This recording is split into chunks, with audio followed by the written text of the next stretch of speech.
आपण पाहत आहात सर्वसामान्यांचा बुलंद आवाज, तुमच्या हक्काचा निडर सम्राट. संपादक दीपक आढाव.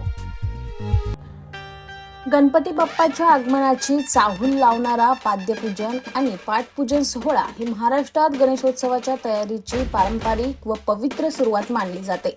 लालबाग, परळ आणि गिरगावमधील प्रसिद्ध सार्वजनिक गणेशोत्सव मंडळांमध्ये हे सोहळे आनंदाने साजरे केले जातात.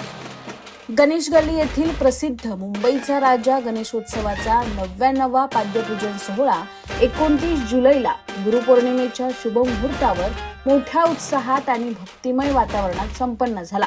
या सोहळ्यामुळे आगामी गणेशोत्सवाच्या तयारीचा अधिकृत प्रारंभ झाला आहे.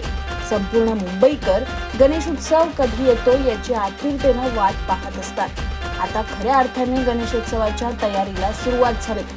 लालबाग आणि परळ परिसरात होणाऱ्या गणेश उत्सवाचे आकर्षण संपूर्ण जगात आहे. अशातच या परिसरातील अत्यंत मानाच्या आणि ऐतिहासिक अशा गणेश गल्लीच्या राजाचा म्हणजेच मुंबईच्या राजाचा पाद्यपूजन सोहळा अतिशय थाटामाटात पार पडला.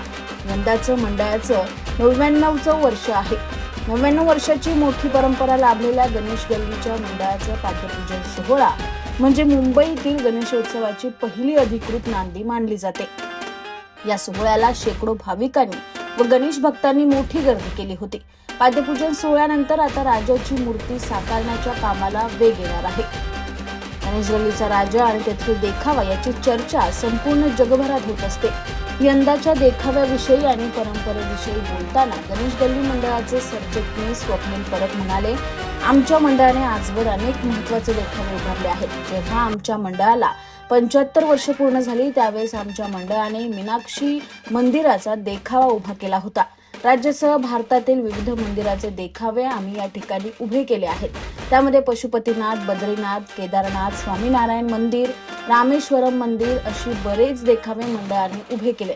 आम्ही रायगडच्या किल्ल्याचा देखावा देखील उभा केला होता. त्यामुळे मंडळाच्या या गणेशोत्सवामुळे आम्ही विविध देखावे दाखवले आहेत. यंदाची गणेश मूर्ती आकाश निर्मळ हे बनवणार आहेत. यंदा आम्ही वारीचा देखावा साकारणार आहोत अशी माहिती स्वप्नील परब यांनी दिली आहे.